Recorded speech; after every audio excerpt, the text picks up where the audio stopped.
लगे।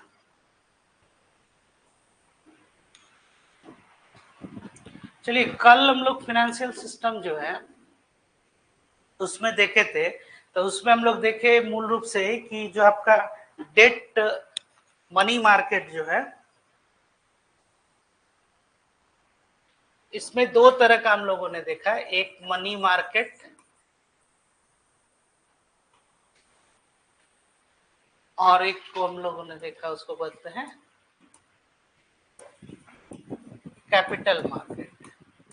तो जो आपका कैपिटल मार्केट है ये रेगुलेटेड बाय सेबी या सिक्योरिटीज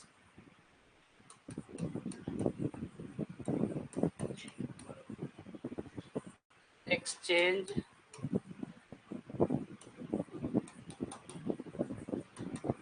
बोर्ड ऑफ इंडिया, और ये जो है आपका आरबीआई या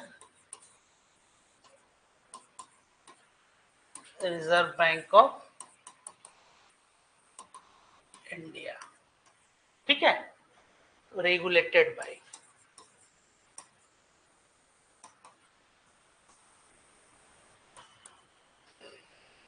अब इसमें हम लोगों ने देखा था कि इसको जैसे कि डेट इंस्ट्रूमेंट भी बोलते, डेट इंस्ट्रूमेंट। अब इसमें जैसे हम लोगों ने क्या देखा था, certificate of deposit,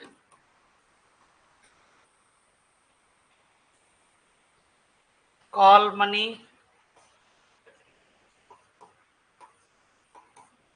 T bills, bonds, ये हो गए आपके कमर्शियल पेपर।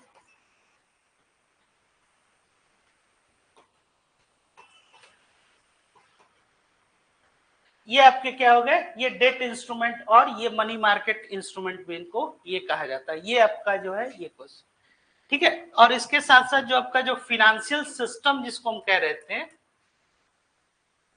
फिनेंशियल सिस्टम, इसमें मूल रूप से ये तीन तरह की एक्टिविटी होती है, बोरोइंग, लेंडिंग और इन्वेस्टिंग, ठीक है। तीन तरह की ये एक्टिविटी हो गई, या तो आप बोरो कर रहे हैं, या तो आप लेंड कर रहे हैं, नहीं तो आप निवेश कर रहे हैं, इन्वेस्ट कर रहे हैं, है ना। और इसके साथ साथ ये जो फाइनेंशियल सिस्टम है इसमें बहुत सारे इंस्टीट्यूशन जैसे कि आपके बैंक हो गए,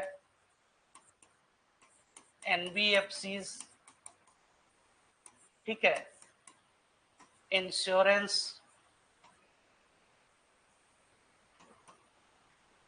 कंपनीज, एएमसी, एएमसी किसको बोलते हैं, एसेट्स मैनेजमेंट कंपनीज, है ना, एएमसीज इनको बोलते हैं, ठीक है। इसके अलावा हो गए आपके म्यूचुअल फंड। एएमसी और म्यूचुअल फंड्स जो आपके हैं, बहुत सारी कंपनियां क्या हैं, वो होती हैं एसेट्स मैनेजमेंट कंपनीज होती है, और उसमें जैसे कि और भी बहुत सारी सर्विसेज जैसे दिया जाता है, जैसे कि पीएमएस जिसको बोलते हैं, पीएमएस को बोलते हैं पोर्टफोलियो मैनेजमेंट सर्विसेज, ठीक है। जैसे कि मान लीजिए कि कोई एक म्यूचुअल फंड कंपनी है, एक एसेट मैनेजमेंट कंपनी, अब ये नाम क्या बता रहा है कि वो किसका प्रबंधन कर रहा है, एसेट का। तो अब जैसे मान लीजिए कि ये जो प्रबंधन ये जो करने वाले लोग होते हैं उनको बोला जाता है फंड मैनेजर, है ना। तो अब वो क्या करते हैं, जैसे कि लोगों का जो फंड है, तो म्यूचुअल फंड जैसे कि कल ही हम बताए थे वो क्या होता है कि पूलिंग ऑफ एसेट्स, हाँ, वो निवेश कर रहा है। तो ये जो एक्टिविटी करने वाला व्यक्ति है वो कौन है, वो फंड मैनेजर। और जो ये करने वाली जो कंपनियां होती हैं उनको क्या बोलते हैं, एसेट मैनेजमेंट कंपनी। और एएमसी का एक एक्टिविटी हो गया आपका ये म्यूचुअल फंड, अदर क्या हो गया जैसे कि पोर्टफोलियो मैनेजमेंट। जैसे मान लिया आपके पास बहुत सा पैसा है, मतलब हम मान के चल रहे हैं कि आपके पास जो 1 करोड़ रुपया है लिक्विड मनी, अब उसको ये क्या कर रहा है, वो मैनेज कर रहा है कि डिफरेंट डिफरेंट जो है वो कंपनीज में स्टॉक में इन्वेस्ट कर रहा है, या आपका जो है कमर्शियल पेपर जो है ना, या जो अदर जो डेप्ट इंस्ट्रूमेंट जैसे आप ये देखें कि उसका एक पार्ट जो है वो ट्रेजरी बिल में डाल रहा है, एक पार्ट कमर्शियल पेपर में, ठीक है, या डिफरेंट कई इंस्ट्रूमेंट में या इक्विटी इंस्ट्रूमेंट में वो डाल रहा है, ठीक है। तो ये कंपनीज जो होती हैं इनका यही काम होता है। बैंक आप लोग जान ही रहे हैं कि the institution which takes deposit for the purpose of loan. और एनबीएफसी क्या होता है, नॉन बैंकिंग फाइनेंशियल कंपनीज। ये सब काम वैसे ही करेंगे जैसा कि बैंक करेगा, लेकिन ये बैंक नहीं है, ठीक है। जैसे आपका ये अभी एग्जांपल के तौर पे बजाज फाइनेंस जो आपका है, जैसे आप मोबाइल लिए या फिर लैपटॉप लिए या कई उसमें इंस्टीट्यूशन जो है वो पर्सनल लोन भी आपको ये देते हैं। इवन जो आपका ये जो पेटीएम है इसका भी अब ये, फिर इसमें तो ये उसके वजह से और क्या होती है, इंश्योरेंस कंपनी। अब इंश्योरेंस में भी कई तरह का इंश्योरेंस है, एक जनरल इंश्योरेंस हो गया, एक लाइफ इंश्योरेंस हो गया, आपका ये ऑटोमोबाइल इंश्योरेंस हो गया, एसेट का इंश्योरेंस हो गया, मैरीन इंश्योरेंस हो गया, जो ट्रांसपोर्टेशन होता है, जैसे एक गुड्स को यहाँ से लेके हम मान लीजिए दूसरे शहर में ले जा रहे हैं, इस गुड्स जो है ये कितना फ्रेट ऑन वैल्यू है इस पे भी है ना। तो ये जो है इंश्योरेंस कंपनीज ये भी, और ऐसे ही AMC mutual fund, portfolio management services, ये जितने जो आपके ये हो गए, इस सबको क्या कहा गया, ये कलेक्टिवली फाइनेंशियल सिस्टम, ठीक है। तो ये जितना वित्त से संबंधित, और इसमें तीन ही तरह की एक्टिविटी हो रही है अगर आप देखिएगा, या तो बोरो कर रहा है, या तो लेंड कर रहा है, या इन्वेस्ट कर रहा है। और इसको करने का तरीका क्या है, जैसे कि रेजिंग फंड्स। अब इनके पास फंड्स रेज कर लिया, अब उसको ये क्या कर रहे हैं, ये मैनेज कर रहे हैं। मैनेज इन सेंस, मैनेजमेंट का क्या मतलब हो गया, मैनेजमेंट का मतलब हो गया कि जो रिसोर्स है उसको ऑप्टिमली कैसे यूटिलाइज किया जाए, ठीक है। जैसे आपके पास 1 करोड़ रुपया, जैसे कि हमने एग्जांपल के तौर पे दिया, या किसी इंस्टीट्यूशन के पास है, अब उससे मैक्सिमम ऑप्टिमल जो है कितना रिटर्न जो है ऑन इन्वेस्टमेंट, या उस पर कितना और ज्यादा जो हम कैपिटल फॉर्म करेंगे। अब याद कीजिए नेशनल इनकम वाला चैप्टर, कि अंततः आपको क्या करना है कि जो एक फाइनेंशियल ईयर में आपके डोमेस्टिक टेरिटोरी में जितना ज्यादा आप कैपिटल फॉर्म कर रहे हैं, ऐसे ही आपका एक ऑर्गेनाइजेशन के तौर पे क्या है कि आप कितना ज्यादा कैपिटल फॉर्म कर रहे हैं, और आपके पास रिसोर्स क्या है, तो रिसोर्स के तौर पे हमारे पास क्या है, कैपिटल। कैपिटल मतलब किस फॉर्म में है, लिक्विड फॉर्म में, ठीक है। अब इसको आप कैसे यूटिलाइज करेंगे कि आपका रिटर्न ऑन इन्वेस्टमेंट जो है, या नेक्स्ट ईयर आप फिर और एसेट जो है, तो ये प्रबंधन जो है ये कंपनियां जो है ये करती हैं, एसेट मैनेजमेंट कंपनीज, या फिर ये आपको उसमें ये डिफरेंट जो है ये पोर्टफोलियो मैनेजमेंट जो है ये सर्विसेज। अब इसमें जैसे निवेश का तरीका क्या हो गया, या तो आप चाहें तो एक बार में इन्वेस्ट कर सकते हैं, या छोटा छोटा जिसको बोलते हैं सिस्टमेटिक इन्वेस्टमेंट प्लान जो है एसआईपी के, ये क्लियर हो गया। तो ये रेगुलेशन, इसका रेगुलेशन जो है ये कौन करता है, इसका रेगुलेशन करता है सेबी,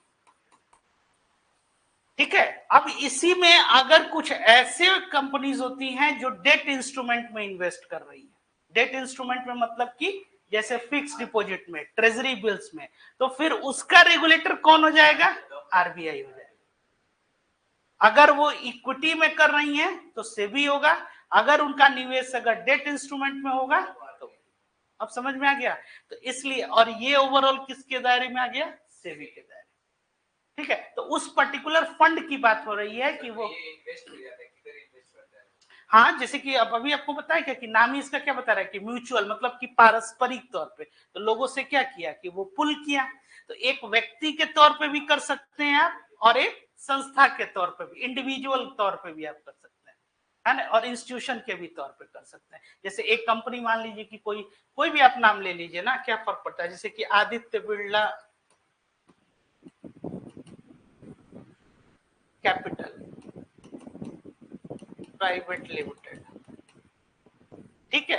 अब ये आपको ये आप सुने होंगे कि फाइनेंशियल सर्विसेज ये प्रोवाइड कर रहा है, तो फाइनेंशियल सर्विसेज प्रोवाइड कर रहा है, तो क्या क्या उसमें फाइनेंशियल सर्विसेज हो सकता है, आप या तो उसमें से क्या, तो पहला फाइनेंशियल सर्विसेज जो सबसे पहले किसी भी व्यक्ति के दिमाग में आता है वो क्या है, लोन मिलेगा कि नहीं।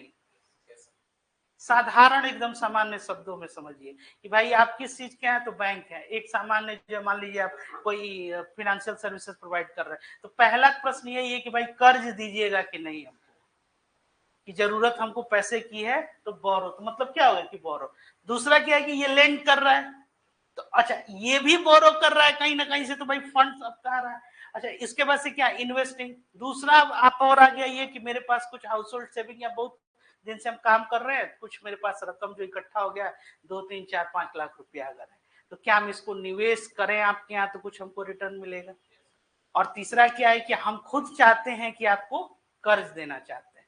समझ में आ रहा है? तो ये, और जैसे इवोल्यूशन हुआ इस पूरे सिस्टम का, अब जैसे आप लोग जान रहे हो कि बैंक में क्या है कि ये एनपीए बढ़ गया। एनपीए किसको कहते हैं कि बैंक ने जो लोन दिया वो लोन क्या हुआ, कलेक्ट नहीं हो पाया और 90 डेज से ज्यादा, तो वो क्या हो गया, नॉन परफॉर्मिंग एसेट्स।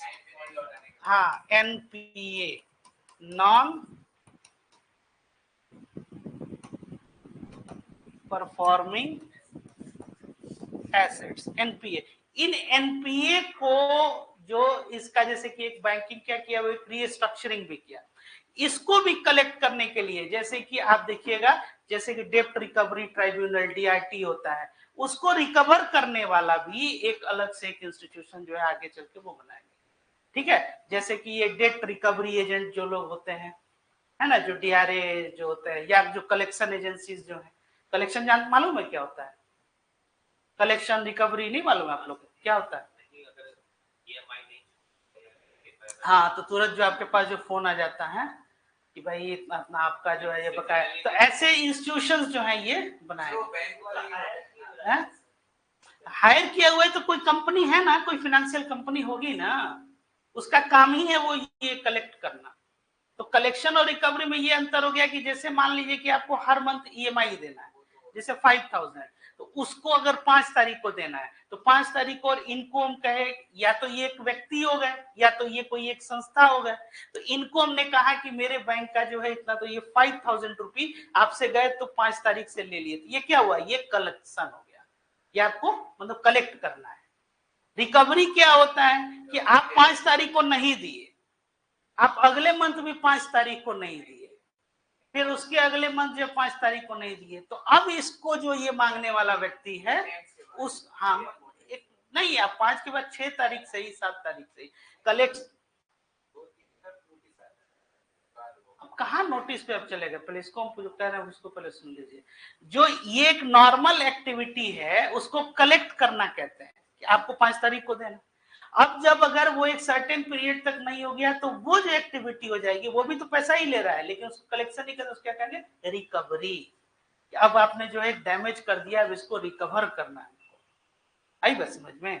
तो ये जो है, तो ये भी कैसे, ये पहले नहीं थे लेकिन ये संस्था जो है, तो जैसे फाइनेंशियल सिस्टम आपका ये डेवलप होगा वैसे वैसे ये इंस्टीट्यूट जो है, और आज के डेट में आपको बता दें सबसे ज्यादा जो एम्प्लॉयमेंट अपॉर्चुनिटी है वो इसी सेक्टर में है। किसमें? ये रिकवरी और ये कलेक्शन वाला, क्योंकि बैंकों ने बहुत पहले जो है ये क्या किया है, लोन दे रखा है, और बैंकों को ये लग रहा है कि अगर वो हम रिकवर कर लें अगर, तो उससे भी हमारा काम निकल जाएगा, अगर नया बिजनेस हम नहीं भी बढ़ा रहे हैं जो हमारा डूबा हुआ पैसा है।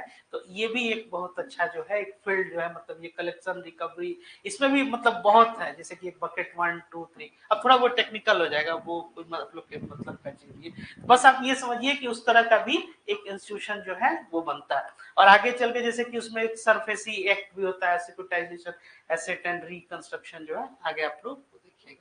चलिए, अब इसी में था, तो ये इंडिजीनियस बैंक जो थे ये क्या थे, जैसे गांव में जो नॉर्मल जो है आपके ये साहूकार होते हैं या जो लोन देते हैं, है ना, तो अब ये इंडिजीनियस जो बैंकिंग था, तो ये क्या था, ये देयर अकाउंट्स ऑडिटेड। अब उसके ऊपर भी ये क्या बनाया आरबीआई ने, कि आरबीआई ने ये बनाया कि आप उसमें क्या कर सकते हैं कि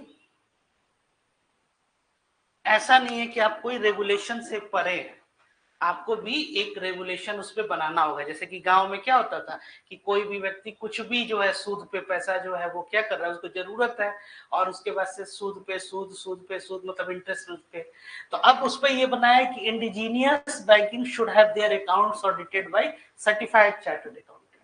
ठीक है, submit their accounts to RBI periodically.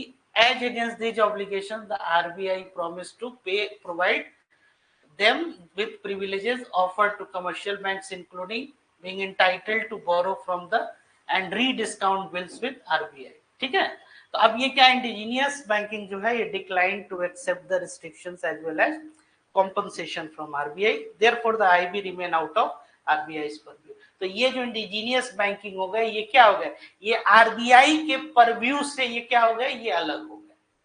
कैसे अलग हो गए बताइए?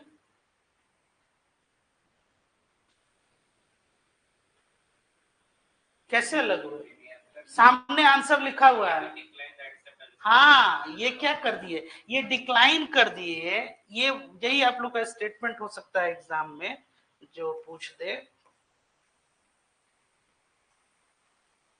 एक स्टेटमेंट इंडिजीनियस बैंक क्या कर दिया, decline to accept the restrictions, जो प्रतिबंध इसने लगाया, as well as compensation from the RBI, कि हम अपने को क्या कर रहे हैं, डिटैच कर लेना है। तो डिटैच कर लिए तो इस रेगुलेशन के परव्यू से हम अलग हो गए। भाई सरकार से आपको जो जो फायदा, आप टैक्स क्यों देते हैं, टैक्स इसीलिए देते हैं ना कि टैक्स के साथ आपको क्या मिलेगा, जो बेनिफिट मिल रहा है, जैसे सिक्योरिटी हो गया, सेफ्टी हो गया, गवर्नमेंट सर्विसेज हो गया।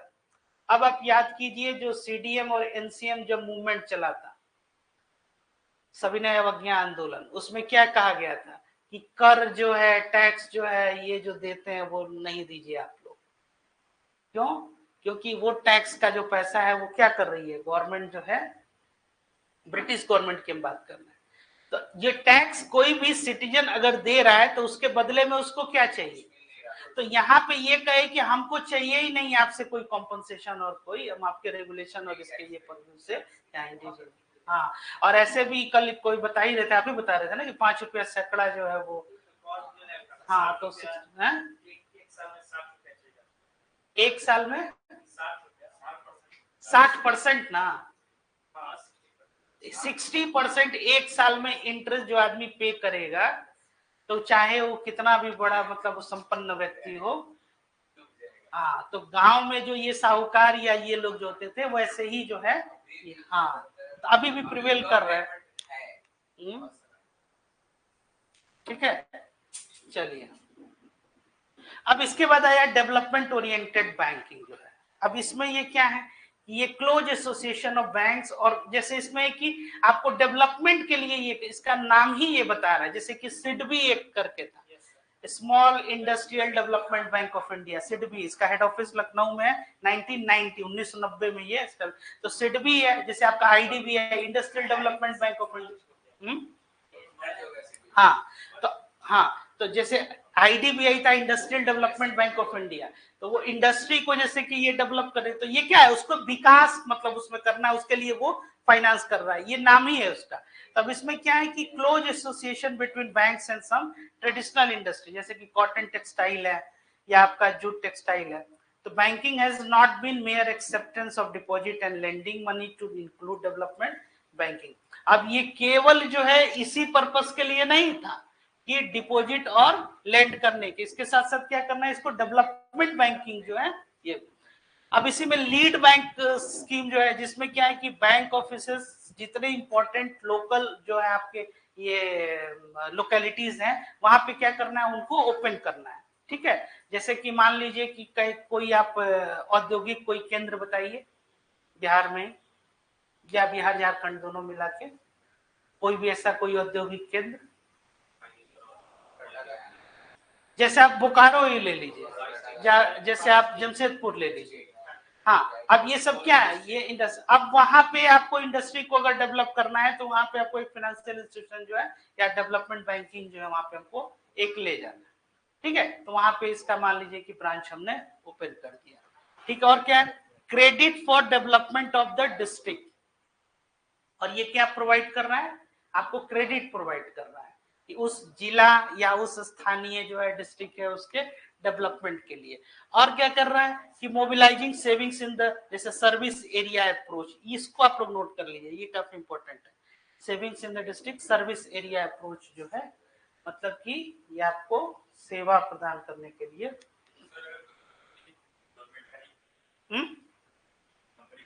हाँ, गवर्नमेंट का ही है, गवर्नमेंट का मतलब कि पीएसयू जैसे पब्लिक सेक्टर है। हाँ बेसिस, हाँ हाँ, तो बिल्कुल, आखिर पैसा कहाँ से आएगा, कोई भी। आरबीआई बैंकर्स बैंक है, आरबीआई रेगुलेटर है, जैसे कि शेड्यूल कमर्शियल बैंक, आप ऐसे समझिए, बीएसएनएल, ये आपका जो है भारत संचार निगम लिमिटेड बेस्ट एग्जांपल। बीएसएनएल को लोन कौन देता है? State bank of India. RBI से वो नहीं लेगा। आरबीआई जो होता है, आरबीआई का फंक्शन आप लोग को बताए भी थे कि पहला क्या है कि बैंकर्स बैंक, माने बैंकों का बैंक, बता रहे हो।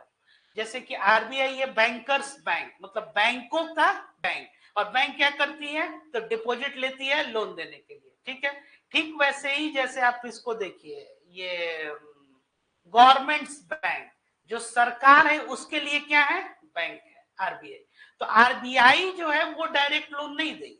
जैसे अगर किसी भी वो क्या फर्क पड़ता है, वो सरकारी कंपनी है या प्राइवेट कंपनी है, या आप इंडिविजुअल व्यक्तिगत तौर पे आप ही, आपको लोन चाहिए तो वो बैंक देगी। हाँ, अब प्रश्न है कि लोन आपका बहुत बड़ा हो गया, जैसे आपको लोन लेना है 1 लाख करोड़ का, ठीक है, 1 लाख रुपया नहीं, 1 लाख करोड़ का इंस्टीट्यूशन है। अब ये स्टेट बैंक ऑफ इंडिया कहेगा कि भाई हमारा जो है वो डिस्टर्ब हो जाएगा, तो एक बैंक नहीं उसमें देते हैं, उसमें एक लोन सिंडिकेशन कहते हैं उसको, मतलब सिंडिकेट लोन, कई बैंक मिलके, जैसे bank of India, bank of Baroda, state bank of India, 3 4 5 bank मिलके, और उसमें जो है उसमें गवर्नमेंट का भी, उसमें बिना गवर्नमेंट के इन्वॉल्वमेंट, फिर उसके बाद प्रोजेक्ट, जैसे आप सुने होंगे कि ये गवर्नमेंट का कोई भी प्रोजेक्ट है उसको फाइनेंस करना है, जैसे कि सड़क ही बन रहा है इतना इंफ्रास्ट्रक्चर पे, तो अब इस पे कौन, अब मान लीजिए ये एनएचएआई है आपका, ये national highway authority of India, अब उसको कौन फाइनेंस करेगा? तो बैंक ही तो करेंगे ना, बैंक का ही तो ये काम है। आई बस समझ में। और क्या क्वेश्चन था आपका? मतलब जो सरकारी संस्था उसको भी यही लोन देंगे, उसको भी यही लोन, सरकारी प्राइवेट, जितने जो प्राइवेट बैंक है आपके डेवलप हुए, जैसे एचडीएफसी बैंक का एस्टेब्लिशमेंट कब हुआ था? 1994, मतलब वही अर्ली 90s का ही है। बता रहे हैं तो जैसे कि हाउसिंग डेवलपमेंट ये फाइनेंस कंपनी करके एचडीएफसी 1994।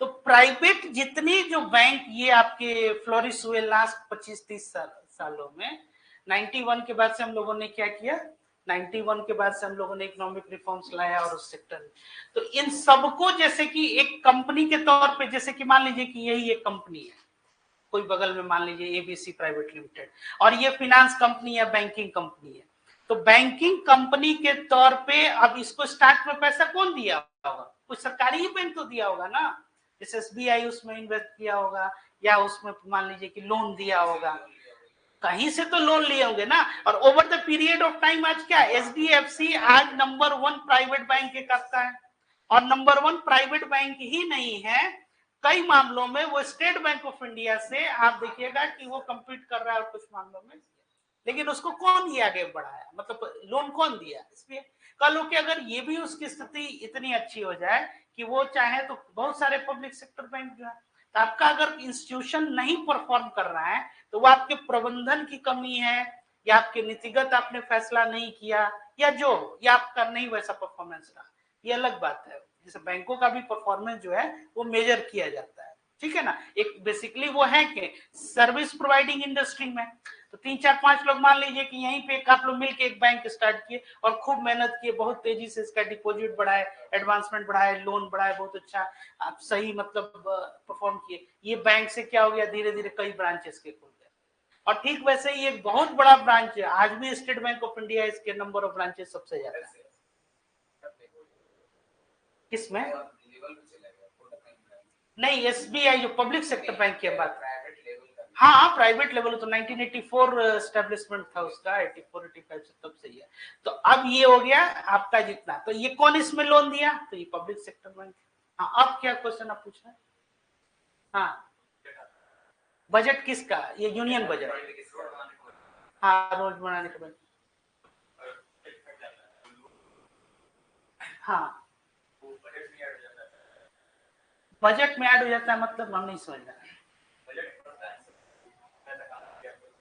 यूनियन बजट जो जैसे कि आज इंट्रोड्यूस होगा बजट, हाँ ठीक है, हाँ बजट जैसे कि एलोकेट किया गया, कि मान लीजिए कि एक सो एंड सो कंपनी को अगले फाइनेंशियल ईयर तक जो 100 करोड़ रुपए जो है इस प्रोजेक्ट के लिए आपको एलोकेट करना है, तो 100 करोड़ रुपया उनको एलोकेट किया गया, तो उनको ऐसा थोड़ी कि हम 100 करोड़ रुपया अपने अलमारी से निकाले और ये ले लो 100 करोड़ रुपया, नहीं, वो 100 करोड़ के लिए क्या है, वो फिनांस। अब उनको ये 1 साल तक जो है ये पैसा देगा, कौन देगा, ये बैंक ही तो देंगे ना। आई बात समझ में।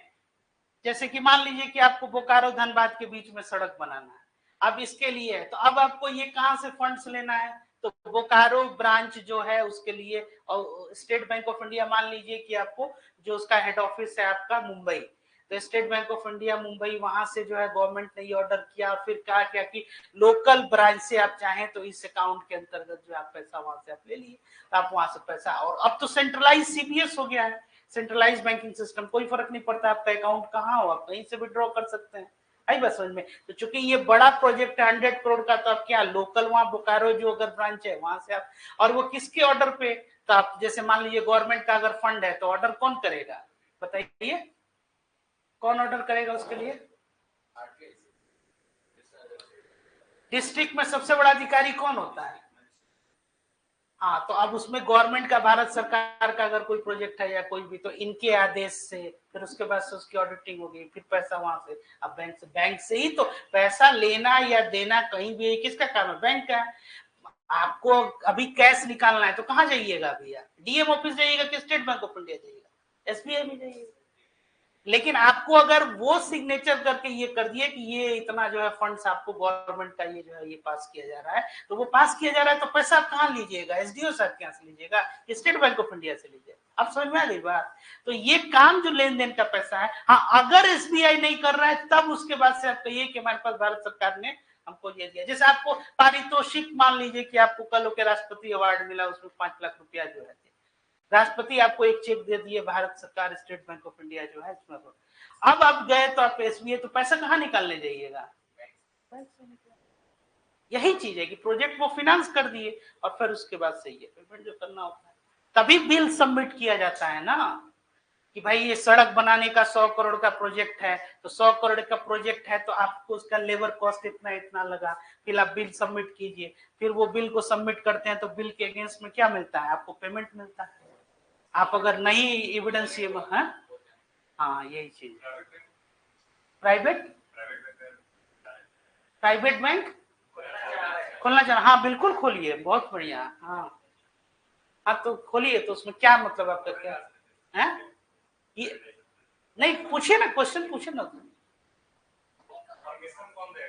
आरबीआई देगी लाइसेंस, तो उसका सर्टेन क्राइटेरिया वो आप फुलफिल कीजिए। आप स्वतंत्र है भाई, आप जो है आप कॉन्स्टिट्यूशन आपको आजादी देता है, आर्टिकल 19(1)(g) क्या है बताइए तो आप लोग, अपने मनपसंद का कोई व्यापार प्रोफेशन आप ऑप्ट कीजिए, बिल्कुल खोलिए, आपको कौन रोके हुए है। आपका ये जो फिनेंशियल कंपनीज इसको बोलते ही है, नॉन बैंकिंग फाइनेंशियल कंपनी, ऐसे ही एचडीएफसी खुला, जैसे उदय कोटक और ये महिंद्रा जो है, इनके मित्र थे आनंद महिंद्रा, उन्होंने मदद किया था, इसीलिए उसका नाम क्या है, कोटक महिंद्रा। महिंद्रा जो उनके मित्र हैं उन्होंने सपोर्ट किया था उदय कोटक को और उदय कोटक, इसीलिए उनका नाम कोटक महिंद्रा है। उनको बैंक खोलने के लिए कोटक को कौन मदद किया था, महिंद्रा ने किए थे, तो इसीलिए उनके नाम पे ही, अपने मित्र के नाम पे कोटक महिंद्रा। आई बस समझ में। आप खोल सकते हैं, बिल्कुल खोल सकते हैं, ये फाइनेंशियल कंपनीज के तौर पे आप कोई भी कंपनी, जैसे हम फाइनेंशियल सर्विसेज प्रोवाइड करते हैं, कल बता ही रहे थे कि 3 तरह का होता है, एक फाइनेंशियल एसेट्स हो गया, एक दूसरा क्या हो गया आपका फाइनेंशियल सर्विसेज देने वाला हो गया, और तीसरा क्या था फाइनेंशियल इंटरमीडिएरीज। तो अब उसमें है कि आप इस तरह की कोई, हाँ तो अब मान लीजिए कि अब 100 करोड़ का या 1000 करोड़ का प्रोजेक्ट है, अब उसमें कितना डॉक्यूमेंटेशन काम होगा, प्रोजेक्ट बनाना होगा, प्रपोजल बनाना होगा, आप यही काम कर रहे हैं, इसी की आपकी एक कंपनी हो गई। आई बात समझ में। और रेगुलेटर क्या है, जो रेगुलेट कर रहा है, जैसे आप फंड हाउस खोलना चाहते हैं, आप खोलिए, आप स्वतंत्र हैं, उसमें क्या है कि यही पोर्टफोलियो मैनेजमेंट सर्विसेज जो आप ये दे रहे हैं, मतलब आप क्या कर रहे हैं कि छोटे छोटे जो लोग हैं, मतलब जिनके पास से 15 लाख 20 लाख 25 लाख इस तरह से आप पैसा कलेक्ट किए और उनका फंड जो है आप मैनेज कर रहे हैं और बदले में उनको रिटर्न। तो ये सब जो नई नई जो कंपनीज बन रही हैं या जैसे इस तरह के संस्था, ये कैसे हुआ, जब फाइनेंशियल इवोल्यूशन हुआ। तो फाइनेंशियल इवोल्यूशन कब होगा, मान लीजिए कि भाई ये फिनेंशियल इवोल्यूशन ये 1940 1950 का तो फेनोमेनन हो नहीं सकता है, क्योंकि भाई हम लोग 1947 में ही आजाद हुए। उसमें क्या किया, 2.47 लाख करोड़, 2.47 लाख करोड़, यही हमारी टोटल उस समय की क्या थी, जीडीपी थी। और मोर और लेस यही अमाउंट आज हम लोग प्रधानमंत्री गरीब कल्याण योजना में जो हम लोग जो ये राशन दे रहे हैं उसका बजट यही आता है। समझ में आ रहा है, वो हम नहीं बात कर रहे हैं, मतलब कि जो हमारा उस समय जीडीपी था उतना आज हम लोग राशन बांट दे रहे हैं। तो ये हम 1950 में और 47 में तो नहीं कर सकते थे। ये कब होगा, ये 2000, जब तक अगर बैंकों ने लोन नहीं दिया होगा तो रिकवरी कहां से होगा। तो ये कब इवोल्यूशन हुआ, जब आप बहुत ज्यादा लोन दिए डेवलपमेंट। ऐसे ही डेवलपमेंट कब होगा, जो बेसिक कम्युनिटीज जब आप क्रॉस कर जाइएगा इसके बाद ही तो डेवलप कीजिएगा ना। पहले तो रोटी कपड़ा मकान हम देखेंगे, उसके बाद हम देखेंगे कि भाई मर्सिडीज और ऑडी जो आएगा कि नहीं आएगा। पहले तो बेसिक्स पहले हमारा क्लियर है कि नहीं, वही चीज है। चलिए आगे, ये समझ में आ गया ना। अब progress of banking in India, कैसे ये प्रोग्रेस हुआ बैंकिंग का, इस चीज को ये समझिए। अब इसमें क्या है कि अब बहुत पीछे से हम नहीं ला रहे हैं, जैसे कि इंपीरियल बैंकिंग जो था, या अगर सबसे पुराना अगर आप बैंक देखिए तो जनरल बैंक सिस्टम, या फिर आपको हाँ जगत सेठ नाम सुना आप लोगों ने मॉडर्न हिस्ट्री में, बंगाल में,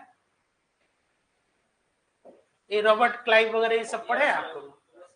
हाँ तो उस समय जो था ये जो था यही इस तरह से ये लोग जो थे ये बैंक स्टार्ट। ओके, तो 1969 में बैंकों का राष्ट्रीयकरण हो रहा है, 14 बैंक जो नेशनलाइज किए गए। और उसके बाद से फिर और क्या है कि रूरल ब्रांचेस जो है, तो 69 में, और फिर एक और नेशनलाइजेशन हुआ 1980 में। तो राष्ट्रीयकरण जो हुआ वो किस कॉन्टेक्स्ट में हुआ, कि अब जैसे कि एक टर्म आता है यहीं पे, फिनेंशियल इंक्लूजन।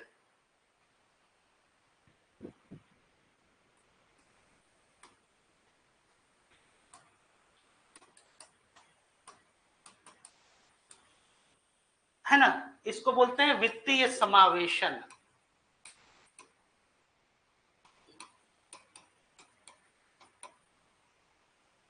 ठीक है, अब इसमें क्या है कि जैसे कि आप लोग पॉलिसी में भी या इसमें भी आप लोग देखे होंगे कि कोई भी आप नीति कुछ भी कर लीजिए, ये देखिए कि आखिरी व्यक्ति को क्या फर्क पड़ रहा है। तो यहाँ पे वित्तीय समावेशन क्या है कि जो लास्ट मैन है उसका जो है फिनांस, या फिर जो भी मतलब आप ये समझिए इसमें उसका कितना पार्टिसिपेशन है। जैसे कि जन भागीदारी, डेमोक्रेसी में हम लोग कहते हैं ना कि लोकतंत्र में उसकी कितनी भागीदारी है, वो कितना जागरूक है। ऐसे ही वित्त से संबंधित या बैंकिंग से संबंधित उसकी जागरूकता कितनी है। तो अब वित्तीय समावेशन, या इसको अगर एक सेंटेंस में हम कहें तो इसको हम कह सकते हैं राइट टू बैंक। अब बैंक का क्या मतलब, कि मतलब आप अपना एक बैंक अकाउंट जो है, बैंक अकाउंट होना चाहिए नहीं, ये अधिकार की बात है। होना चाहिए जब आप कहिएगा तो वो दबाव आपके ऊपर है, ऑब्लिगेटरी है। ये आप चाहें तो ये आपका अधिकार है, जैसे आपका अधिकार है यहाँ पढ़ाई करना। अब ये है कि, और दूसरे तरफ क्या है कि नहीं आपको आना ही है 9 बजे, ये क्या है, ये कंपल्सन है, आपका अधिकार है। आप इस अधिकार का क्या कर रहे हैं, आप चाहे तो आप नहीं भी पढ़ सकते हैं, ये आपका, आपके ऊपर कोई दबाव नहीं है। अब ये हम कहें कि नहीं आपका कर्तव्य, आपकी ड्यूटी है, आपके ऊपर क्या ये फोर्स जो है ये किया जाए, नहीं तो आप दंड के भागी होंगे अगर आप क्लास नहीं अटेंड कर रहे हैं। तो ये हो गया मैंडेटरी और ऑब्लिगेटरी, ये आपका अधिकार है, आप पढ़िए नहीं पढ़िए, पढ़िएगा तो बेहतर होगा। तो यही है अधिकार और कर्तव्य। तो ये आपका क्या है, फाइनेंशियल इंक्लूजन की वो राइट टू बैंक, मतलब कि वो बैंक अकाउंट अगर है या बैंकिंग या अदर वित्तीय सेवाएं जो हैं वो अवेल कर रहा है कि नहीं, ये उसका अधिकार होना चाहिए। तो ये कब हुआ, तो जब पहले क्या था, इस आपको याद होगा कि राइट टू प्रॉपर्टी जो है इसको एबोलिश किया गया था 44 कॉन्स्टिट्यूशनल अमेंडमेंट में, है ना। 1978 में ये किया गया था। और 1980 में फिर जब गवर्नमेंट आती है इंदिरा गांधी का गवर्नमेंट, तो उसमें 10 और जो है ये बैंक जो है उनको भी नेशनलाइज किया गया। तो राष्ट्रीयकरण करने का मतलब क्या हुआ कि वो किसके पास आ गया, ऑनरशिप किसके पास हो गया, पब्लिक सेक्टर यूनिट्स हो गया, मतलब कि गवर्नमेंट ऑफ इंडिया के अंतर्गत, तो उसमें पब्लिक बाई लॉ। तो अब ये किया गया, नेशनलाइजेशन करने के पीछे एक पर्पस था, फिनेंशियल इंक्लूजन को बढ़ावा देना। even though it doesn't guarantee nationalization of bank that your financial inclusion will going to achieve.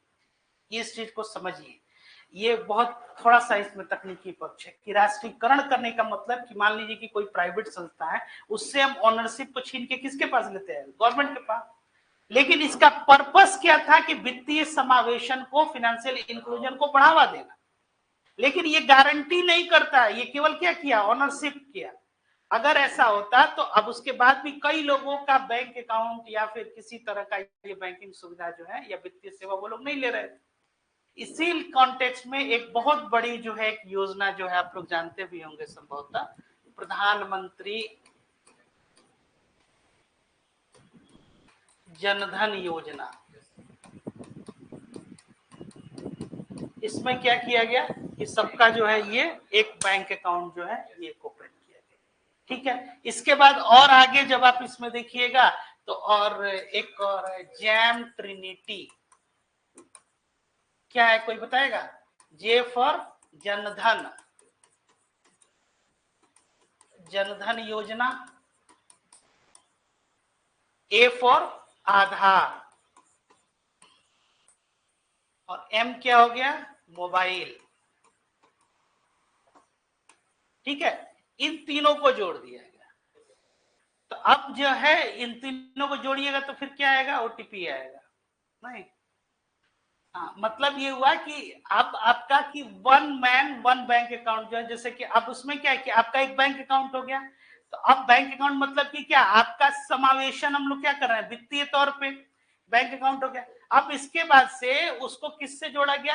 हर व्यक्ति का आधार, आप समझ ही रहे, एक बायो इन्फॉर्मेटिक्स जो है ये इंफॉर्मेशन और एक आइडेंटिटी हो गई। और मोबाइल फोन है तो उस पर आपको ये, तो इसको बोला गया जैम ट्रिनिटी, ताकि जो सुविधाएं हैं, और एक और इससे संबंधित आप चीज जानते होंगे, डीबीटी, डायरेक्ट बेनिफिट ट्रांसफर। अब ये सीधे जो है आपके ये बैंक अकाउंट में ये जो भी सुविधाएं हैं ये क्या हो जाए ये। तो अब एक जो वित्तीय समावेशन है वो क्या है? वो राइट टू बैंक है। मतलब कि हमको बैंकिंग का अधिकार जो है ये हमको मिले, चाहे हम सुदूर कहीं रिमोट एरिया में हैं। और ये जितने बैंक है इनको क्या किया गया? एक जोड़ दिया गया सीबीएस, जिसको बोलते हैं सेंट्रलाइज्ड बैंकिंग सिस्टम। सीबीएस हो जाने की वजह से अगर आपका बैंक अकाउंट, मान लीजिए आप गया के रहने वाले हैं, तो गया में आपका बैंक अकाउंट है, तो आपके पास मान लीजिए कि वो एटीएम है या फिर चेकबुक है, मल्टी सिटी चेक है, तो आप पैसा वो कहाँ से विड्रॉ कर सकते हैं? आप पटना से भी विड्रॉ कर सकते हैं, आप दिल्ली से भी कर सकते हैं, आप मुंबई से भी कर सकते हैं। और इतना ही नहीं, इसके साथ साथ अब और आगे पेमेंट सिस्टम कैसे डेवलप हुआ? UPI, unified payment interface, UPI जो है। अब उसमें क्या है कि आप बैंक के तहत जो है, आप बैंक अकाउंट किससे लिंक हो गया? इंटरनेट, और उससे आप जो है पेमेंट, इसको बोलते हैं यूनिफाइड पेमेंट इंटरफेस। और भी बहुत सा, तो ये पेमेंट सिस्टम भी डेवलप किया। और एक और संस्था आई आपको एनपीसीआई, जिसको बोलते हैं नेशनल पेमेंट कॉर्पोरेशन इंडिया, है ना? समझ में आया यहां तक? चलिए, अब इसमें क्या था? अब डिपॉजिट मोबिलाइजेशन, तो धीरे धीरे धीरे धीरे डिपॉजिट जो है वो क्या हुआ? वो बढ़ता गया। और फिर एक्सपेंशन बैंक क्रेडिट जो है, बैंक क्रेडिट का क्या मतलब हो गया? बैंक जो लोन देने लगे वो धीरे धीरे वो बढ़ता गया। और ये 20-30%, और जैसे जैसे इंडस्ट्रियल और एग्रीकल्चरल आउटपुट बढ़ा, और आप लोग आगे योजना आयोग का भी नहीं ना पढ़े आप लोग, इकोनॉमिक प्लानिंग, जैसे first 5 year plan, second 5 year plan, third 5, तो उसमें क्या शुरू में जैसे कि इंडस्ट्रियल ग्रोथ जो है बता रहा है, तो एग्रीकल्चर ग्रोथ पे जो हम लोग ये फोकस किए, और हाँ वही हैरड डोमर मॉडल जो है, उसके बाद से हम लोग सीधे आ गए सर्विसेज सेक्टर पे, मैन्युफैक्चरिंग पे एक एब्सेंट रहा हम लोग के यहाँ। तो अब ये जैसे जैसे ये ग्रो किया, वैसे ही क्रेडिट जो है, अभी वो जिक्र जो कर रहे थे कि एक्सपेंशन अगर करना है तो उसके लिए क्या ये फाइनेंस ये करेंगे। तो डेवलपमेंट ओरिएंटेड बैंकिंग जो है ये क्या है? प्रायोरिटी सेक्टर ये लैंडिंग है। तो ये भी एक मतलब ये जो प्रायोरिटी सेक्टर लैंडिंग में आपका एग्रीकल्चर भी आता है उसमें। तो इसको ये प्रायोरिटी बनाया गया कि डेवलपमेंट या फिर इसके लिए जो भी गवर्नमेंट के ये जो बैंक हो गए ये क्या करेंगे, वो क्रेडिट देंगे। तो क्रेडिट भी मतलब लोन भी वो बढ़ता गया। फिर आगे देखिए, डाइवर्सिफिकेशन इन बैंकिंग, और बैंक इतना ही तक सीमित नहीं रहे, क्या किए कि वो डाइवर्सिफाई किए अपने सर्विसेज को। जैसे कि bank has move from deposit and lending, कि जैसे कि केवल डिपॉजिट और लेंडिंग जो है इतना ही वो नहीं, इसके अलावे भी और भी बहुत सा काम जो है, ये जो काम है जिसमें से देखिए, अब मर्चेंट बैंकिंग एंड अंडरराइटिंग, जैसे इश्यू मैनेजमेंट होता है। मर्चेंट बैंकिंग और इन्वेस्टमेंट बैंकिंग दो तरह का टर्म है, इसको समझिए।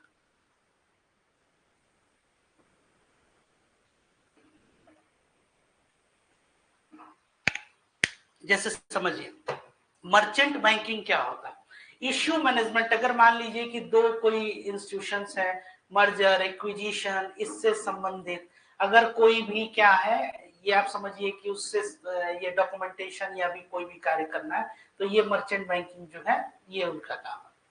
इन्वेस्टमेंट बैंकिंग इसी से मिलता जुलता, काफी मतलब एक मिलता जुलता ही एक टर्म है। इन्वेस्टमेंट बैंकिंग नाम ही वो क्या बता रहा है कि जैसे कि स्टेट बैंक ऑफ इंडिया का एक मान लीजिए कि इन्वेस्टमेंट बैंकिंग एक कोई एक बैंक है, वो ये तय करेगा कि जो स्टेट बैंक ऑफ इंडिया के पास जो डिपॉजिट्स या जो फंड्स है, जो आप कहाँ निवेश करें ताकि उसको रिटर्न ऑफ इन्वेस्टमेंट मिले। जैसे बैंक के पास पैसा आ गया तो बैंक का डिपॉजिट बढ़ रहा है, और इस डिपॉजिट के अगेंस्ट में बैंक क्या कर रहा है, लोन दे रहा है। तो ये कह रहा है कि बैंक अपने सर्विसेज को डाइवर्सिफाई किया, वो केवल डिपॉजिट और लेंडिंग तक सीमित नहीं रहा, अदर जो है सर्विसेज वो भी शुरू किया। तो उसमें क्या है, जैसे एक सर्विस इसमें, जैसे एक और सर्विस इसमें ये जोड़ा, आपको बता देते हैं, जैसे इंश्योरेंस, बैंकिंग प्लस इंश्योरेंस, इन दोनों को बोलते हैं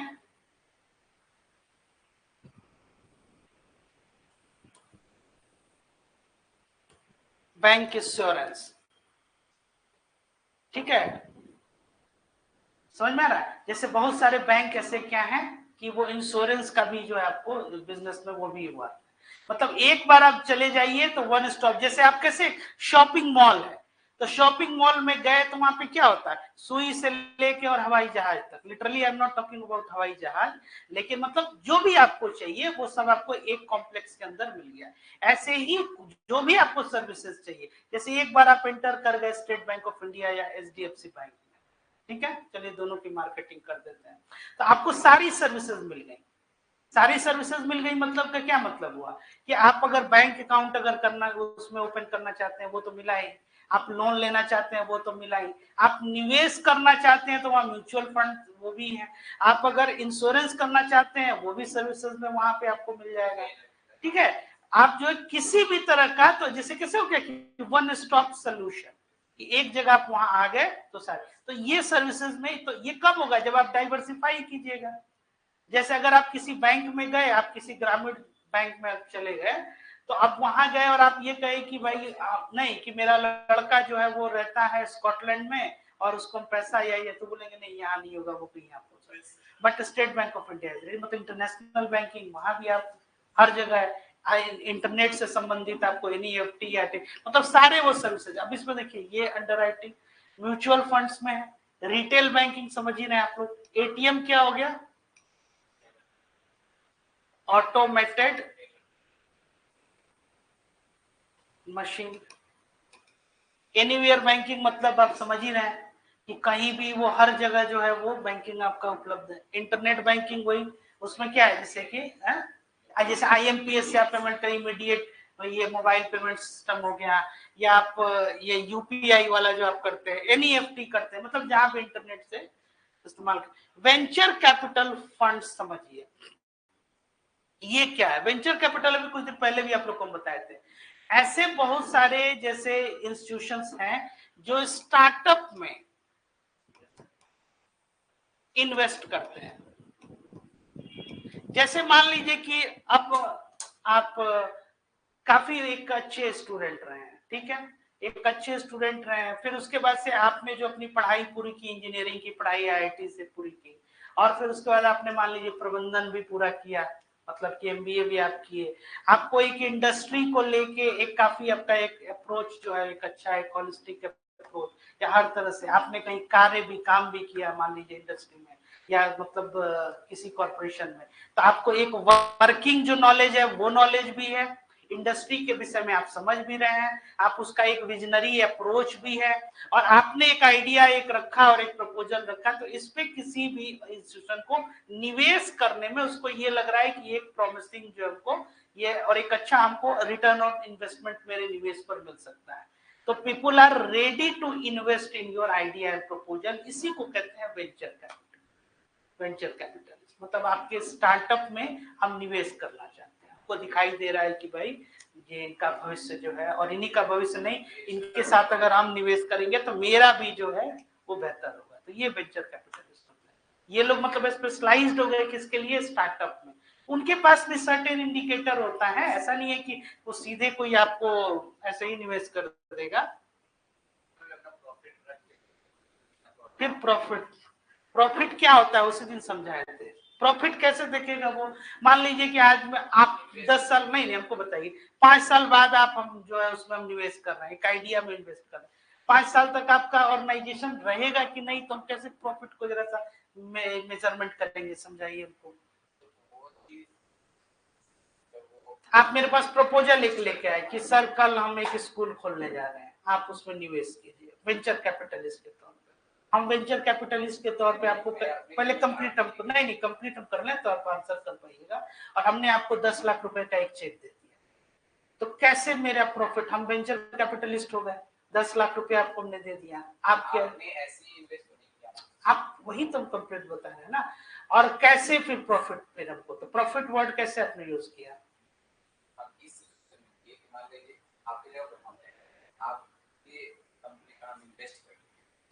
कंपनी में हम कहा, अभी कंपनी तो आपकी खड़ी स्टार्टअप है, स्टार्टअप भी तो एक कंपनी हाँ होती है सर, स्टार्टअप हाँ हाँ छोटे तो मेरा कंपनी है, ठीक है वो ग्रोथ करने के लिए आप इन्वेस्ट करते मेरे कंपनी, आप कुछ प्रॉफिट रखी नहीं किया, मेरा प्रॉफिट क्या होगा, आपका प्रॉफिट होगा उसमें मेरा कितना प्रॉफिट, समझ रहे हैं वर्ड,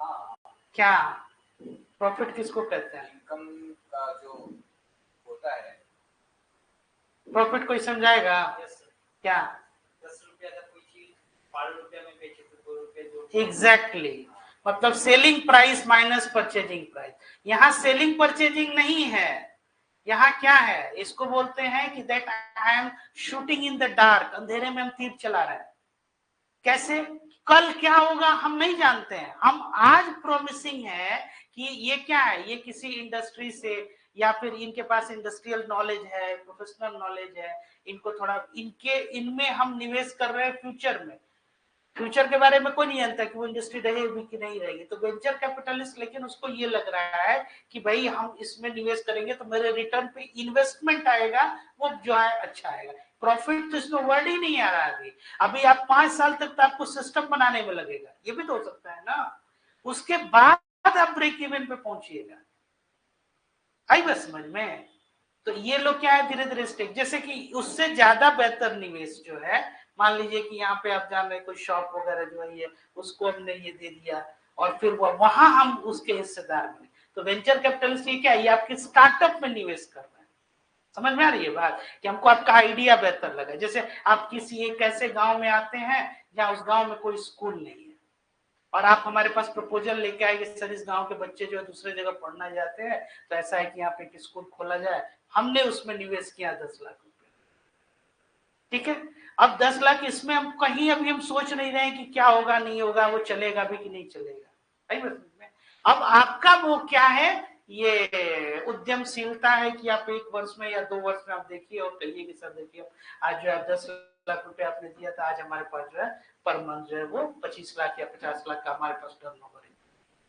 सर जो 10 लाख हम जो दिए ठीक है, रिटर्न में आपको कितना देना पड़ेगा, वो तो एग्रीमेंट उस समय न तय करेंगे, ये भी हो सकता है कि हम नहीं किए, हाँ हाँ हाँ ये भी है, तो वेंचर कैपिटलिस्ट जो होते हैं वो स्टार्टअप या नए जो उद्यम हो ना उसमें निवेश किए, कॉन्सेप्ट वाइज आप इस चीज को ऐसा समझिए,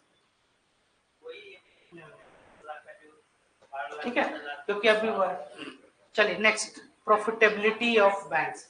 अब देखिए, अब इसमें क्या है कि ये रिफॉर्म्स जो है ये शिफ्ट किया किस पे, फोकस करने पे कि development oriented to commercially viable. अब यहीं पे आ गया ये बात जो आप प्रॉफिट जो कह रहे हैं कि अब जो इवोल्यूशन हुआ, तो पहले फाइनेंशियल इंक्लूजन से, फिर बैंक्स वहां पे आए, फिर बैंक जो अपने सर्विसेज को डाइवर्सिफाई किए, उसके बाद बैंकों ने क्या किया कि जैसे डेवलपमेंट वर्क में उसमें उनको निवेश किया, लोन मदद किए, इन्वेस्टमेंट बैंकिंग में। यहां अब ये कहे कि केवल उससे काम नहीं चलेगा, कमर्शियली वायबल होना पड़ेगा, कि व्यवसायिक तौर पे अब बोरिंग केनाल रोड में स्टेट बैंक का अगर मान लीजिए कि यहाँ ब्रांच है, तो उसका जो है रेंट जो है पर मंथ जो है 1 लाख 1.5 लाख रुपया आ रहा है।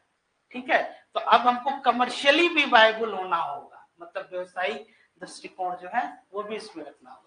तो prior to reform bank were not profitable. तो जो ये रिफॉर्म हुआ, कौन सा रिफॉर्म, बैंकिंग रिफॉर्म जिसको कहते हैं, 1991 वाला भी आप जानते हैं, नरसिम्हन कमेटी है। इसके पहले बैंक प्रॉफिटेबल नहीं थे। देखिए यहाँ पे यही जो आप प्रॉफिट कर दे ना, ये प्रॉफिटेबल नहीं थे कि वो बस निवेश किए जा रहे हैं डेवलपमेंट में। तो प्रॉफिटेबल इनको कैसे बनाना है इन इंस्टीट्यूशंस को, और in fact made losses for the following reason. क्या है रीजन उसमें, डिक्लाइनिंग इंटरेस्ट इनकम और increasing cost of operation. Cost of operation का क्या मतलब हुआ, हाँ, ऑर्गेनाइजेशन को जो रन कराने का कॉस्ट है वो बहुत ज्यादा है जो है। अब declining interest income was for the following reason. क्या रीजन था, इसको चाहे तो आप लोग नोट कर सकते हैं, ये बहुत इंपॉर्टेंट ये aspect. High proportion of deposit impounded for CRR और एसएलआर। सीआरआर क्या होता है, जो बैंकों को पार्क करना होता है आरबीआई के ब्याज में, तो वो सीआरआर क्या था, वो ज्यादा था उस समय। एसएलआर स्टैट्यूटरी लिक्विडिटी रेशियो, और earning relatively low interest rate, और जो उस पे अर्न कर रहे थे वो इंटरेस्ट रेट क्या था, वो कम था। The system of directed lending है ना, पॉलिटिकल इंटरफेरेंस बहुत ज्यादा ये था, leading to huge NPA. NPA का एक बहुत बड़ा वजह जो है यही है।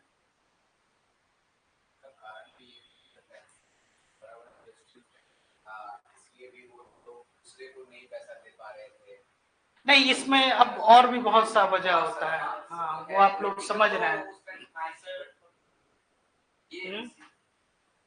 पॉलिटिकल इंटरफेरेंस, देखिए अब ये स्टेटमेंट हालांकि ये बहुत बड़ा हो जाएगा, लेकिन जहां जहां पॉलिटिकल इंटरफेरेंस होगा,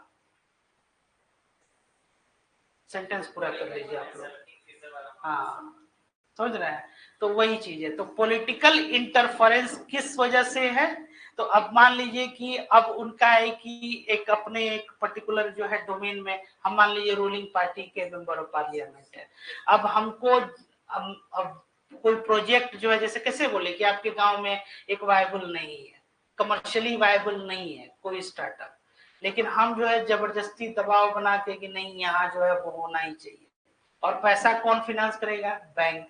तो बैंकों से हम ले लिए, और वो कमर्शियली वायबल है नहीं, तो वो एनपीए होना ही है।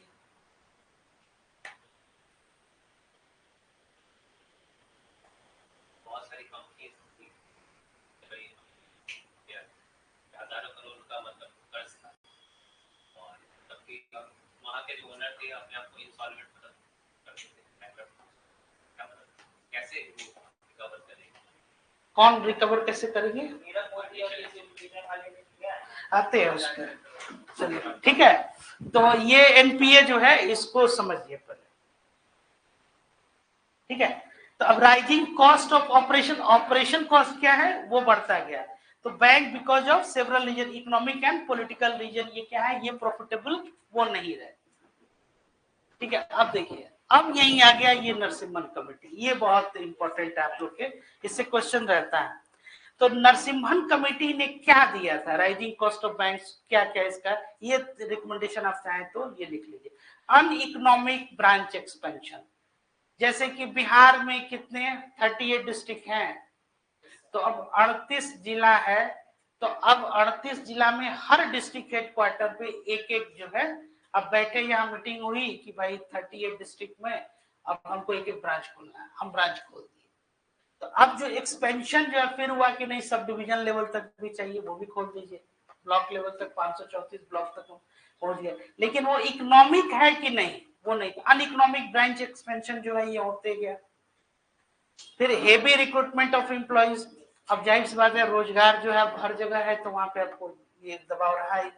Growing indiscipline and inefficiency of staff due to trade union activities, उस दौर में ट्रेड यूनियन एक्टिविटीज जो था ये बहुत ज्यादा था, और लो प्रोडक्टिविटी, ये नरसिम्हन कमेटी का रिकमेंडेशन था। ट्रेड यूनियन की स्थिति उस समय यही थी कि जो लोग यूनियन के नेता थे वो लोग जो है सो बैंक में आप समझिए कि उन लोगों का काफी अच्छा एक दबाव होता था। फिर declining interest income and rising cost of operations of bank led to low profitability in the 90s। 90s में क्या रहा कि ये काफी प्रॉफिटेबिलिटी जो है ये लो, ये 1991 में नरसिम्हन, ये कौन थे, ये नरसिम्हन, ये नहीं नहीं हाँ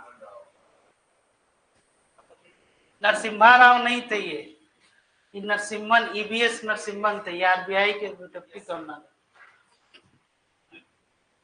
फिर ये क्या सजेशन उन्होंने दिया, ये एग्जाम में आता है, तो ये सजेशन इन्होंने दिया कि एसेट रिकंस्ट्रक्शन फंड जो है ये क्या करना है, ये डाउटफुल डेट में जो है ये बनाया गया। एसएलआर को रिड्यूस कीजिए 25% ऑफ टोटल डिपॉजिट, जो कि बहुत हाई होता था आपका एसएलआर। सीआरआर को 3 से 5% तक जो है टोटल डिपॉजिट का, इससे ज्यादा मतलब तभी प्रॉफिटेबल होगा। आप एक तरफ क्या कर रहे हैं कि पूरा जो है सीआरआर जो है बहुत ज्यादा था, 20% के करीब जो था, 4 से 5% ही बैंक लोन कर पाता था, प्रॉफिटेबल कहां से होगा। तो वही कहे कि इनका एक सजेशन था कि एसएलआर को जो आप कम कीजिए, सीआरआर को ये कम कीजिए। तो नेशनलाइजेशन ऑफ बैंक का ये प्रभाव पड़ा कि बैंकों पे कंट्रोल किसका गया, गवर्नमेंट का। तो अब नेशनलाइजेशन ऑफ बैंक का जो पर्पस था वो ये था कि फिनेंशियल इंक्लूजन बढ़ाना। तो लेकिन इट डजंट गारंटी कि अब क्या था, पहले ओनर कोई प्राइवेट प्लेयर था, अब ओनर कौन हो गया है, गवर्नमेंट हो गई। लेकिन जो व्यक्ति है या जो आपका इंस्टीट्यूशन है ये प्रॉफिटेबल तो नहीं हुआ। तो उन्होंने यही कहा कि साहब जो सीआरआर है उसको आप कम करो और एसएलआर है इसको भी कम करो, तो जो रिजर्व रेशियोज कम होंगे तो बैंक क्या करेंगे, ज्यादा से ज्यादा एडवांसमेंट और लोन जो है,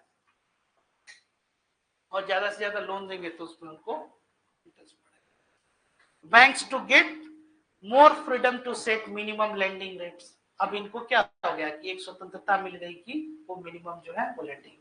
फिर प्रायोरिटी सेक्टर लेंडिंग जो है ये रिड्यूस टू 10% फ्रॉम 40% जो है। प्रायोरिटी सेक्टर में आपका एग्रीकल्चर आ गया, एजुकेशन लोन आ गया, एमएसएमई जो ये माइक्रो स्मॉल मीडियम एंटरप्राइजेज ये आ गया। अब प्रायोरिटी सेक्टर लेंडिंग का एक दबाव रहता है, ये हमेशा चेंज होते रहता है कि आप जितना लोन दे रहे हैं इसमें एग्रीकल्चर को इतना देना ही पड़ेगा। और एग्रीकल्चर को लोन देने का मतलब आप क्या है समझ रहे हैं, क्या प्रॉफिटेबल होगा, तो अंत में क्या हो जाएगा, वही किसान क्रेडिट कार्ड, और फिर जो जो हमेशा ये नहीं नहीं अभी तो हम लोग कलेक्टिवली बैंक के बारे में बात कर रहे हैं, तो उसमें कोई भी बैंक वो भी आ जाएगा, वो भी उसी का हिस्सा हुआ, ठीक है ना। तो जो बैंकों के ऊपर जो एक दबाव था ये जो बात हो रही है, तो अब वो प्रॉफिटेबल एक्टिविटी नहीं है एग्रीकल्चर, तो फिर बाद में क्या हो जाएगा कि यही कि भाई किसानों का लोन जो है माफ कीजिए, फिर वो प्रॉफिटेबल नहीं होगा। तो एग्रीकल्चर प्रायोरिटीज, ऐसे ही एजुकेशन, भाई आप महंगी पढ़ाई पढ़ के आ गए, लेकिन अब उसके बाद आप वो पैसा चुकाइएगा कैसे। तो उसमें भी एक स्लैब था कि जैसे कि 4 लाख तक आपको कोई जो है वो कोलेट्रल नहीं करना था, उसको बढ़ा के 6 लाख, फिर 10 लाख, 15 लाख का लोन लेके आप कोई पढ़ाई पढ़ लिए, महंगी पढ़ाई, अब उसके बाद कम से कम एटलीस्ट 15 लाख की नौकरी तो लगेगी, तब तो आप धीरे धीरे वो चुकाइएगा ना। आई बात समझ में। इसी तरह कि आपने लोन ले लिया एग्रीकल्चरल लोन, मान लीजिए कि आपने 10 लाख रुपया लोन ले लिया, अब कम से कम 10 लाख का आप जो है फसल कम से कम न्यूनतम जो हम कह रहे हैं इतना आप बेचिएगा तभी तो आप चुका पाइएगा लोन ना। उस केस में होता है रिकवरी तो करना ही पड़ेगा, प्रोसीजर वही है। नहीं वहां जाए क्या, यही है वो लेना ही, बैंक रिकवर करेगी।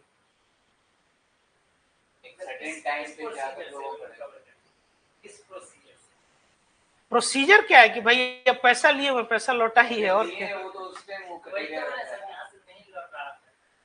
नहीं लौटा रहा है क्योंकि उसके पास नहीं है, तो वो कुछ ना फिर उसका सेटलमेंट किया जाता है, अंत में वो सेटलमेंट किया, लोन राइट ऑफ हो जाएगा, फिर सेटलमेंट, बहुत उसमें भी बहुत सारी विधि है।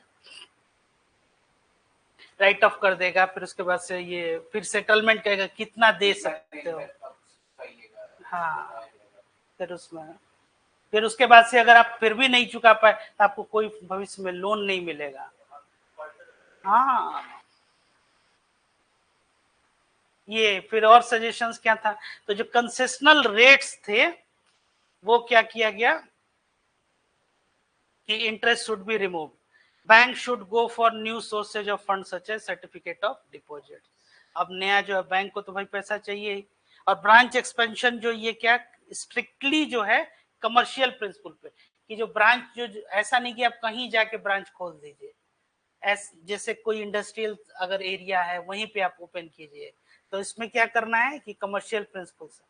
फिर बैंकिंग एक्टिविटीज क्या है, वो डाइवर्सिफाई किया गया। डाइवर्सिफाई करने का मतलब कि केवल आप डिपॉजिट और लोन के भरोसे मत रहिए। तो इसीलिए आप देखिएगा कि बैंकों में बिजली बिल भी जमा किया जाता था एक टाइम पे, फोन का भी बिल, मतलब वो अदर सर्विसेज जो है उसमें भी। हाँ, जैसे पोस्ट ऑफिस का देख लीजिए ना, पोस्ट ऑफिस में आपका जो है ये रेल, कई जगह पोस्ट ऑफिस में रेल टिकट भी बुक किया जाता है, पासपोर्ट वगैरह वाला जो है वो भी एक्टिविटी वहीं होती है। अगर लोकल जो पासपोर्ट अगर किसी को बनवाना है जाके वहाँ अप्लाई कर सकता है। प्रीमाइस तो है उसके पास, तो अदर सर्विसेज जो है वो भी उसमें इंट्रोड्यूस कर दिया गया। Almost all suggestions of the Narasimhan Committee have been accepted and implemented in a phased manner since onset. लगभग सारा ये अपना लिया गया। अब आ जाइए एनपीए मैनेजमेंट। एनपीए आप लोग समझ ही रहे हैं, नॉन परफॉर्मिंग एसेट्स। तो अब इसमें क्या रिकमेंडेशन इन्होंने दिया कि रिड्यूस कीजिए एनपीए पहले बैंकों का। और आज भी आपको हम बता दें कि अगर बैंक अपना जो कर्ज जो दिया है अगर वही वो अगर ये आप रिकवर कर ले तो ऑलमोस्ट ये आपका जो है 2% से, मतलब ये ज्यादा जो आपका जीडीपी ग्रोथ हो जाएगा। जितना पैसा जिसको कहते हैं ना कि अगर सामान्य भाषा में आप ये कहिए, जो बैंकों ने डुबाया है अगर केवल वो पैसा आ जाए तो, और क्यों डूबा है आप लोग को पता ही था कि उसमें use political and economic interference जो है। Next next to tackle this the government enacted, यही सरफेसी एक्ट, इसको लिखिए तो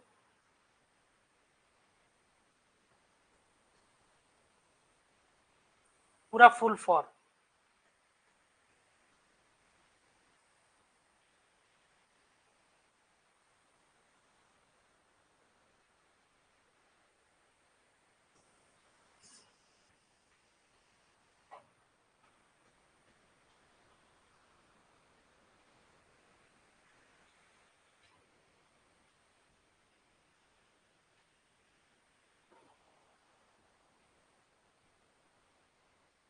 एक तो सबसे सामान्य प्रश्न इससे यही आता है कि इसका फुल फॉर्म पूछ देगा कि सरफेसी एक्ट जो कब आया था 2002 में, तो securitisation and reconstruction of financial assets and enforcement security act. अब एक्ट है तो ये क्या मतलब एक कानून बनाया गया, कानून बना के और फिर उसको क्या किया गया,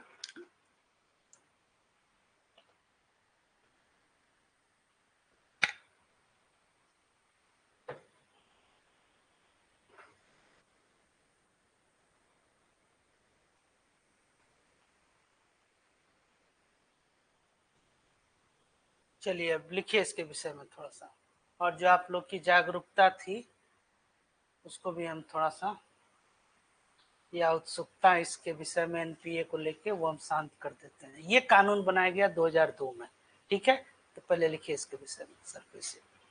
it is an Indian law,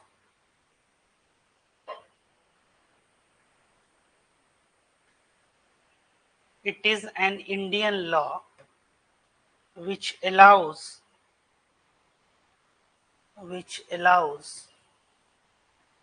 banks and other financial institutions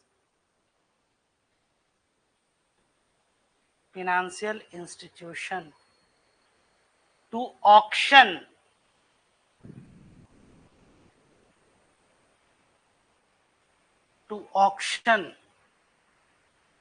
auction किसको कहते हैं? बोली लगाना, हाँ। टू ऑक्शन द रेसिडेंशियल और commercial properties of residential and commercial properties of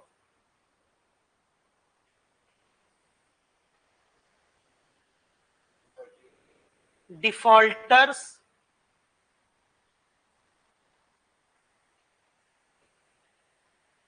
to recover loans। इसको अंडरलाइन कीजिए। तो अब जो है बैंक का पैसा आप ले लिए हैं, आप नहीं चुका रहे हैं, तो आपकी जो रेसिडेंशियल और कमर्शियल प्रॉपर्टी है, बैंक चाहे तो वो ऑक्शन कर सकती है। और आए दिन आप लोग न्यूज़पेपर में भी देखते होंगे, एक ब्लॉक में हमेशा एक एडवर्टीजमेंट के तौर पे कि ये जो एक प्रॉपर्टी यहाँ पे पड़ी हुई है, यहाँ पे इसका ऑक्शनिंग किया था। तो अपने लोन को रिकवर करने के लिए बैंक चाहे तो ये काम कर सकती है। हाँ, तो नहीं तो वो एक अलग एस्पेक्ट होगा, वो एक अलग, वो क्रिमिनल, उसको अभी छोड़िए, पहले इस पे भी फोकस कीजिए, उस पे भी हम आते हैं। तो अब इसमें क्या है कि आपका वो कमर्शियल प्रॉपर्टी है, वो ऐड कर दिया कि ये कमर्शियल प्रॉपर्टी, तो वो कौन ऑनर हो गया? बैंक चाहे तो उसको ऑक्शन कर सकता है, वो बेच ले। ये भी हो सकता है कि 1 लाख रुपए का लोन हो और बैंक जो है इस ऑक्शनिंग से 10 लाख रुपया कमा ले। आई बात समझ में? ये बैंक के ऊपर, तो ये कानून उसको अधिकार दे दिया, सरफेसी एक्ट 2002 जो, वो उसको अधिकार है वो रिकवर करने के लिए कि एनपीए हो गया है, ये पैसा नहीं दिए, डिफॉल्टर। हाँ, 10 लाख का वो लोन लिया, ठीक है, नहीं चुकाया, तो उसका जो कमर्शियल प्रॉपर्टी है, मान लीजिए 20 लाख या 30 लाख है, कितना लेगा? 10 लाख जितना लिया था उतना ही इक्वल लेगा कि और भी नहीं? तो वो उसके लिए इवेल्युएट करेगा। वैसा थोड़ा ही है कि हम 4 लाख का लोन लिया, 4 करोड़ का मेरा बैंक जो है ले लेगा। ये तो सीधे आपका जो आपका फंडामेंटल राइट जो है उसका वायलेशन हो जाएगा। कौन? हाँ, तो रिकवर लोन जो है ये यही कर रहा है कि वो ऑप्शन मतलब वो जैसे, ठीक है, ये उसको एक कानूनी अधिकार हो देता है। और वैसे आपको एक चीज बता दें, जिसके पास 4 करोड़ की प्रॉपर्टी है, 10 लाख का लोन है, तो वो चुका ही दे। हाँ, उसको भी फिनेंशियल ट्रांजेक्शन ये अब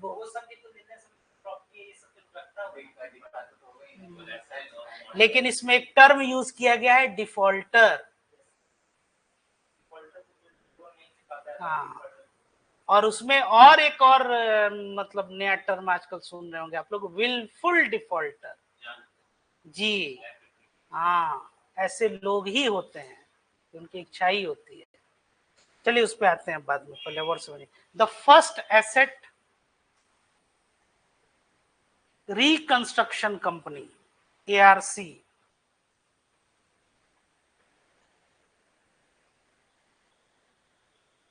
of India, ARCIL, asset reconstruction company क्या हो गया? ARC, तो ARCIL was established under this act। तो पहली जो कंपनी जो बनी थी वो क्या है? ARCIL जो थी, सरफेसी एक्ट के तहत। ये समझ में आ गया? अब लिखिए, द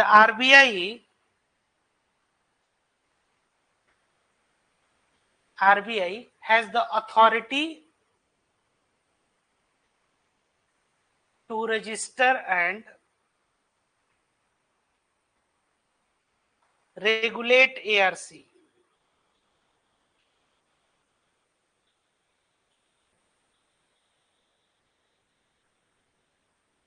ठीक है, पैराग्राफ चेंज कर लीजिए। Under this act,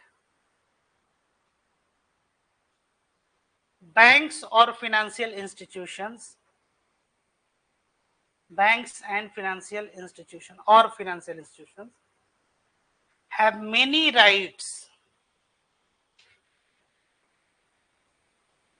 for enforcement of security interest of enforcement of security interest under section 13 under section 13 of SARFAESI act 2002।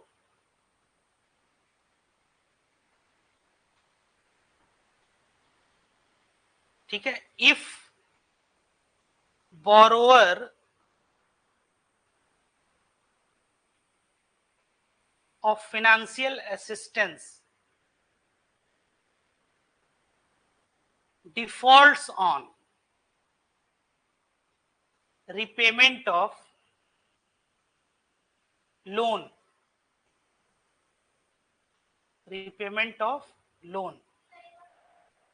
हाँ कहाँ लिखे हो वो पढ़ो। हाँ, if borrower of financial assistance defaults on repayment of a loan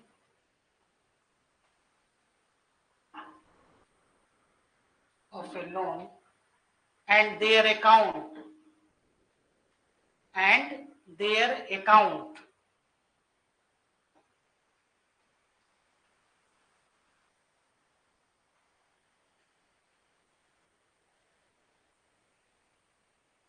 हो गया, छूटा नहीं ना, their account is classified as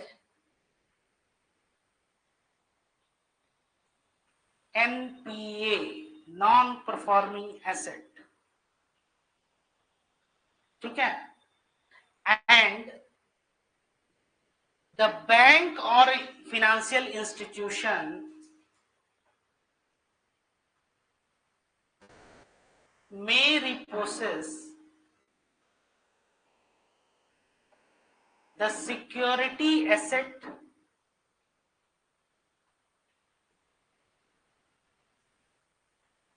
before expiry of period of limitation by written notice, limitation by written notice। अब वो क्या कर सकता है, वो आपको रिटन नोटिस जो है वो दे सकता है। ठीक है, तो अब ये जो एक्ट किसको पावर दिया, बैंक को या फाइनेंशियल इंस्टीट्यूशन को? तो सरफेसी एक्ट 2002 के तहत क्या था, जो सबसे पहली कंपनी जो ARCIL, क्वेश्चन आप लोग का अभी लास्ट ईयर भी ये था क्वेश्चन कि जो ARC है इसको क्या बोला गया, asset reconstruction companies limited, ARCIL। तो पहली संस्था यही थी जो सरफेसी एक्ट 2002 के तहत। तो अब ये बताइए, ये एक्ट आया 2002 में, तो एक और नया फाइनेंशियल इंस्टीट्यूशन ये एस्टैब्लिश किया गया। तो ये कैसे हुआ, ये इवोल्यूशन, ये क्या 1950 में संभव था, 80s में था। तो जैसे जैसे बैंक बढ़ा, फाइनेंशियल आपका इंस्टीट्यूशन बढ़ा, आपका सिस्टम भी कैसे ये ग्रो कर रहा है। तो ये कंपनी कब आई कि भाई लोग क्या कर रहे हैं कि डिफॉल्टर की बोरोवर वो बोरो कर रहा है, और लोग ऐसे ही जैसे कि ये बोरोवर के प्रोटेक्शन के लिए क्या बना कि जो बोरो कर रहा है, अब ऐसा नहीं कि आप कोई भी इंटरेस्ट उसके ऊपर चार्ज कर दीजिए, तो बोरोवर के लिए भी उसके हित के लिए कोई देखेगा, और लेंडर जो है, जो लोन देने वाला है, इसके हित के लिए भी कोई देखेगा, और इन्वेस्टर का हित कौन देखता है, SEBI, security exchange board of India. कैसा नहीं कि आप निवेश कहीं कर रहे हैं और आपका निवेश जो है वो सुरक्षित नहीं है, तो ये प्रोटेक्ट भी करना है उसको, ये भी उसका एक क्या होता है, ऑब्जेक्टिव। तो जो लोग बोरो करके और नहीं चुकाए, तो अब वो बैंक को ये अधिकार देता है कि इसके तहत क्या कीजिए, आप उसके एसेट को जब्त कर लीजिए और उसको ऑक्शन कीजिए और अपना लोन रिकवर। बैंक ये काम कर सकते हैं, ये कानूनी अब ये प्रक्रिया हो गया। चलिए, ये वही सरफेसी एक्ट एक बार देख लीजिए। Enable setting up asset management companies to acquire NPAs of the bank, अभी जो आपने लिखा, NPAs are acquired by issuing debentures, bonds और any other securities. कैसे एक्वायर किया जा सकता है? तो आप जैसे कि या तो उसका कमर्शियल और प्रॉपर्टी को आप रिकवर कर सकते हैं, या उसका बाकी जगह जो निवेश है वो भी चाहे तो आप, ठीक है।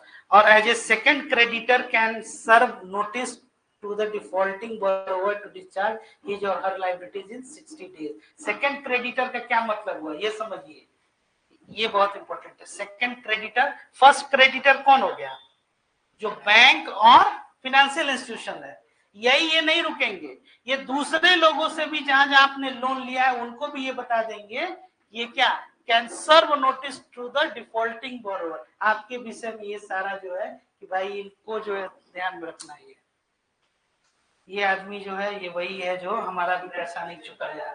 तो आपके बारे में जितना जो आपका जो कुंडली है वो पूरे फाइनेंशियल मार्केट में आपकी कुंडली सर्कुलेट कर दी जाएगी कि भाई साहब ये है, इनसे जरा सा बच के रहिएगा, तो कोई आपको लोन नहीं देगा। और उनको भी कि 60 दिन के अंदर में उनका लायबिलिटी को आप कहिएगा तो वो भी आपके ऊपर दबाव देगा। और अब तो बहुत आसान हो गया है डिजिटल वर्ल्ड में कि अब आपका आधार, पैन, बैंक अकाउंट की सारा डिटेल जो है, तो और आपका आवाज को सुनते हुए सिविल स्कोर भी है ना, क्रेडिट ब्यूरो, तो वो भी आपका ही है। Failing which the company can take possession of assets, take over the management of assets and appoint any person to manage the secured assets. Borrowers have the right to appeal to debt tribunal. आप एक tribunal जो है उसके लिए गठित किया जाता है, depositing 50% of amount claim by second creditors. तो जो दूसरा जो है उसके पास क्या 50% उस अमाउंट को आप लोग दे सकते हैं, जो आप जिसको सेटलमेंट जो है, तो वही आप सुनते भी होंगे कि आपका सेटलमेंट हम लोन का ये कर देते हैं, वो सर्विस ही है। अब आ जाइए ये इंडियन कैपिटल मार्केट जो है ये, ठीक है, तो इसको रहने दें, आगे इसको कंटिन्यू कर देते हैं, रहने दें, आप लोग जैसा बोलिए, रहने दें। तो इसमें थोड़ा सा है, फिर इसमें इंसॉल्वेंसी, ये कैपिटल मार्केट, ठीक है, थैंक यू।